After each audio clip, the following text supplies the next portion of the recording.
So there's the application now of how I view the form observations and its concepts, and how I try to understand the physical process of it, and how I understood, and a very important understanding, rather than trying to get the organism to feel more alive, more energetic, as a way of feeling that they can solve a problem, how do they begin to understand, to interact with themselves physically, gives them a particular kind of aliveness, which is invested in how they behave or shape a behavior.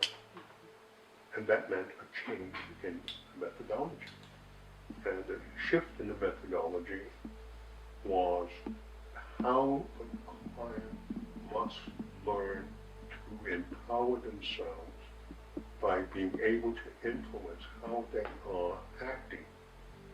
How they are acting begins to self-governing about how shapes end and how shapes behavior.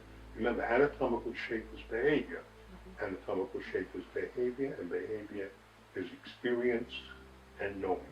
So how that begins to change itself, physically, mentally, and emotionally, and how self-governing begins to guide the person to reorganize how they act.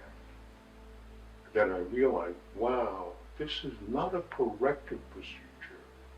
This is an educational procedure, an education about how to use yourself. And then I realized from that, we are in a completely different understanding of human nature, which goes back to self-governing.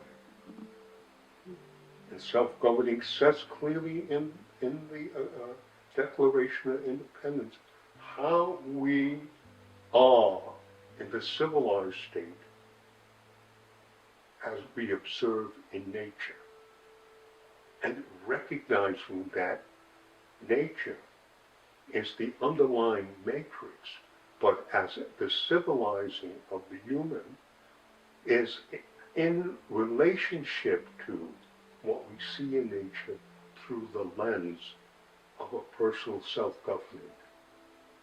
And that lays the foundation open for how to address the human condition, not as a sickness, but as a developmental process.